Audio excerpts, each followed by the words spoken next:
Friend, मेरा नाम है योगेश शर्मा और आज के इस वीडियो के अंदर मैं आपको एक बहुत इंपॉर्टेंट टॉपिक बताने जा रहा हूँ कि अगर आपको अपने करियर में as a full stack developer बनना है तो आपको कौन सा रोड मैप आपको फॉलो करना है। बेसिकली आज के टाइम पर फुल स्टैक डेवलपर बनना सिर्फ एक जॉब रोल नहीं है बल्कि एक हाई डिमांड कैरियर चॉइस है। लेकिन क्या आपको पता है कि एक dot net full stack developer बनने के लिए कौन से स्किल सबसे ज़्यादा डिमांड में है? आज मैं आपको एकदम क्लियर रोड मैप देने वाला हूँ जिससे आपको ये समझ में आ जाएगा।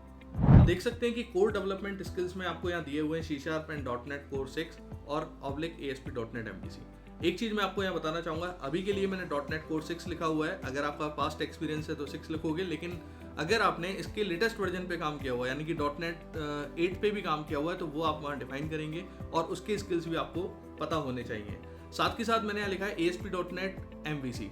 MVC का रोल इसलिए होता है क्योंकि बेसिकली अगर आप कोई फ्रंट एंड एप्लीकेशन बना रहे हो तो उसके अंदर आपको मॉडल, व्यू, कंट्रोलर ये सब कुछ यूज में लेने होते हैं। तो इसके लिए क्या अप्रोचेज होती हैं, MVC आपको मतलब कौन कौन से कॉन्सेप्ट होते हैं, जैसे एक्शन फिल्टर्स वगैरह क्या होते हैं, ये सब चीज़ें आपको पता होनी चाहिए। तो आपको अगर बैकएंड डेवलप करना है, यानी कि बैकएंड का मतलब होता है कि जहां पर आप अपने डेटाबेस से कनेक्टिविटी करते हो, तो अगर और आपको API क्रिएट करनी है, ठीक है, तो उसके लिए आपको इन स्किल्स की रिक्वायरमेंट होती है। तो आपको REST API डेवलप करना आना चाहिए, आपको जितने भी HTTP प्रिंसिपल्स हैं वो आपको पता होने चाहिए, आपको सिक्योरिटी इंप्लीमेंट करनी आनी चाहिए कि अगर आपको API को सिक्योर करना है तो आप किस तरीके से कर सकते हो, आपको API की परफॉर्मेंस वो भी इम्प्रूव करना आना चाहिए क्योंकि ये एक इंपॉर्टेंट पार्ट होता है। अगर आप अपना एक्सपीरियंस कहीं पर भी शो कर रहे हो तो वहाँ पर आपको ऐसे क्वेश्चंस पूछे जाते हैं कि अगर हमें REST API की परफॉर्मेंस को इम्प्रूव करना है तो आप किस तरीके से इम्प्रूव कर सकते हो। अगर आपको API के अंदर सिक्योरिटी इंप्लीमेंट करनी है तो सिक्योरिटी आप किस तरीके से इंप्लीमेंट कर सकते हो। और थर्ड जो ऑप्शन है, build scalable application. Scalable application का मतलब क्या होता है कि एक तो आप दो चीज़ें होती हैं यहाँ पर। स्केलेबल का मतलब ये भी होता है कि आपने अगर एप्लीकेशन को सॉलिड प्रिंसिपल्स का यूज करके डेवलप किया हुआ है तो आप इजीली उस एप्लीकेशन को आगे स्केल कर सकते हो, ठीक है। या फिर अगर मैं बोलूं कि आपको अगर जो हमारा एप्लीकेशन डेवलप होती हैं उसके अंदर आपने कुछ लेटेस्ट टेक्नोलॉजी को यूज में लिया हुआ है, जस्ट लाइक माइक्रो सर्विसेज। आपको पता है माइक्रो सर्विसेज वगैरह किस तरीके से इंप्लीमेंट होती हैं, तो वो भी आपके लिए बेनिफिशियल होगा। सेकंड जो स्किल आता है हमारा, वो आता है डेटाबेस का। यानी कि आपको ऐसा नहीं है कि फुल स्टैक डेवलपर को सिर्फ फुल स्टैक यानी कि फ्रंट एंड के बारे में पता हो, उसको थोड़ा बहुत डेटाबेस के बारे में, थोड़ा बहुत नहीं बहुत ज़्यादा उसको पता होना चाहिए। तो अगर मैं बात करूं तो जैसे MS SQL 2008 से 2016, मतलब अगर आप आज की डेट में करते हो तो 19 भी हो सकता है, वर्जन का आप यहाँ ना देखें, आपको सिर्फ कॉन्सेप्ट से मतलब है। तो आपको कौन कौन सी चीज़ आपको यहाँ आनी चाहिए, आपको SQL कमांड्स लिखना आना चाहिए, जैसे इनर जॉइन वगैरह, ये छोटी छोटी कमांड्स होती हैं। आपको अगर एग्रीगेट फंक्शंस आपको यूज़ करने आने चाहिए, स्टोर्ड प्रोसीजर आप बहुत ऑप्टिमाइज्ड वे में लिख सकें, आपको ट्रिगर्स लिखने आने चाहिए। और इसके अंदर सब पार्ट्स भी होते हैं जैसे इनर क्वेरीज वगैरह, और आपको अगर ट्रांजेक्शन्स मेंटेन करने तो किस तरीके से करोगे, तो वो भी सब चीज़ें आपको पता होनी चाहिए। सेकंड जो चीज़ है हमारा डेटाबेस स्कीमा डिज़ाइन। देखिए बहुत इंपॉर्टेंट चीज़ है, आपने अपनी इंजीनियरिंग के अंदर नॉर्मलाइजेशन को पढ़ा होगा। तो नॉर्मलाइजेशन का बेनिफिट ये होता है कि डेटा वहाँ रिडंडेंसी नहीं होती, कम होती है, ठीक है। तो उसके क्या होता है कि जो डेटाबेस की एनोमलीज होती हैं, इंसर्ट, अपडेट, डिलीट की, वो भी रिमूव हो जाती हैं। तो वो भी आपको पता होना चाहिए। और देखिए ऐसा ही नहीं है कि आपको सिर्फ .NET आता है तो आपको ऑरेकल और किसी अदर डेटाबेस की रिक्वायरमेंट नहीं है। मतलब आप हो सकता है अगर आपको ऑरेकल भी आता है तो वो आपके लिए एक प्लस पॉइंट हो जाता है, ठीक है, अगर आपको ऑरेकल भी आता है। थर्ड, अगर मैं फ्रंट एंड स्किल्स पे आऊँ तो फ्रंट एंड पे क्या होता है, जैसे आजकल क्या हो गया है कि एप्लीकेशन कुछ अलग तरीके से डेवलप होने लग गई हैं। ऐसा नहीं है कि .NET कोर ले रहे हो आप तो .NET के अंदर रेजर का यूज़ करके ही आप करोगे, उसमें आपका फ्रंट एंड का कोई भी UI फ्रेमवर्क यूज़ में आ सकता है। जैसे एंगुलर हो गया, रिएक्ट JS हो गया, ब्लेजर हो गया, jQuery हो गया, बूटस्ट्रैप हो गया, ठीक है। तो इनके बारे में भी आपको नॉलेज होनी चाहिए। मैं रिकमेंड करूंगा आपको यहाँ एंगुलर और रिएक्ट की नॉलेज आपको होनी चाहिए। अगर आपको एंगुलर, रिएक्ट और .NET का अगर एक्सपीरियंस है तो आपके लिए जॉब अपॉर्चुनिटीज़ बहुत ज़्यादा हैं, ठीक है। तो एटलीस्ट आपको एक दो फ्रेमवर्क के बारे में नॉलेज होनी चाहिए। बेसिकली इनमें बहुत ज़्यादा बड़ा डिफरेंस नहीं होता अगर मैं एंगुलर और रिएक्ट की बात करूं। अगर आपको एंगुलर आता है तो रिएक्ट आपके लिए बहुत आसान है समझना, ठीक है, क्योंकि मैक्सिमम चीज़ें जो टाइप स्क्रिप्ट वगैरह होती है, जो भी आप लिखते हो, कोड करते हो, तो वो मैक्सिमम सिमिलर होती हैं, ठीक है।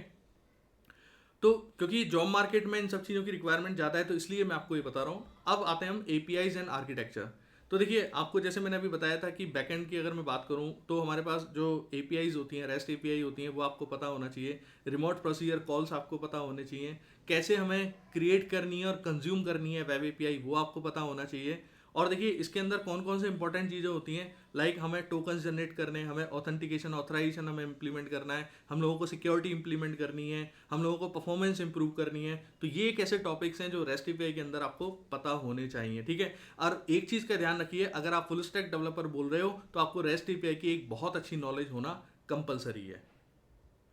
फिर आता है हमारा क्लाउड। अब देखिए ऐसा नहीं है कि फुल स्टैक डेवलपर, जैसे नाम हो रहा है फुल स्टैक, यानी कि एक बंदा है जिसको मैक्सिमम चीज़ें आती हैं। अब यहाँ हमारे पास क्लाउड एंड कंटेनर्स आते हैं। तो आपको अगर किसी भी एप्लीकेशन को डेप्लॉय करना है, क्योंकि होगा क्या, आप किसी भी कंपनी में जाओगे तो वहाँ सिर्फ आपको डेवलपमेंट ही नहीं, आपको करना क्या होगा, वहाँ डेप्लॉयमेंट भी करना होगा। एप्लीकेशन में कोई चेंजेस किए आपने, गिट वगैरह के थ्रू आपने उसे अपलोड कर दिया। अगर आप कोई भी जैसे AWS ले रहे हो या अज्यूर ले रहे हो, मान के चलिए आप अज्यूर ले रहे हैं, तो अज्यूर में आपको पाइपलाइन कैसे आपको मेंटेन करनी है, आपको CI/CD पाइपलाइन के बारे में नॉलेज थोड़ी बहुत होनी चाहिए कि किस तरीके से हम CI/CD पाइपलाइन मैनेज करते हैं।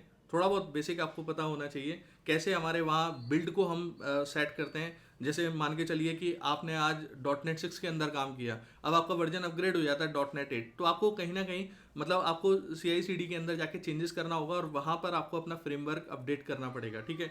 फिर आपका यहाँ डॉकर और कंटेनराइजेशन नॉलेज होनी चाहिए आपको, जैसे हमारा AKS वगैरह हो गया या डॉकर हो गया, तो इसकी भी बेसिक नॉलेज आपको एटलीस्ट यहाँ होनी चाहिए, ठीक है। तो ये सब चीज़ें क्लाउड में आ जाती हैं।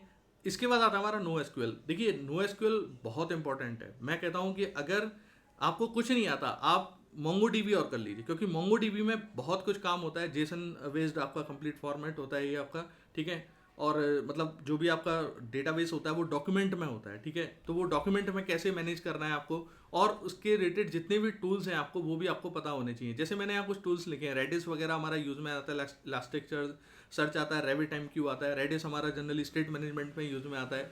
RabbitMQ जो है वो बेसिकली जैसे हम अगर माइक्रो सर्विसेज इंप्लीमेंट कर रहे हैं तो दो APIs के बीच में हमें जो कम्युनिकेशन कराना है वो हम RabbitMQ के थ्रू करा सकते हैं। और लार्ज स्केल प्रोडक्शन सिस्टम में ये हमारे जरूर से मतलब बहुत ज़्यादा यूज़ में आता है, ठीक है। तो MongoDB भी आपको पता होना चाहिए कि MongoDB को आप किस तरीके से इम्प्लीमेंट करोगे। इसके बाद देखिए, अगर जैसे आप फुल स्टैक डेवलपर बोल रहे हो, तो फुल स्टैक डेवलपर में मैक्सिमम कंपनीज जो होती हैं वो 6+ ईयर्स का एक्सपीरियंस मांगती हैं, ठीक है।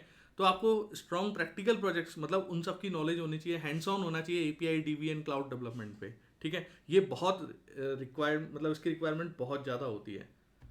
तो ये मैंने आपको बताया कि कौन कौन सी चीज़ें आपको एज ए क्लाउड या फिर बोलें कि as a full stack developer आपको नॉलेज होनी चाहिए। ये बहुत इंपॉर्टेंट है आपको।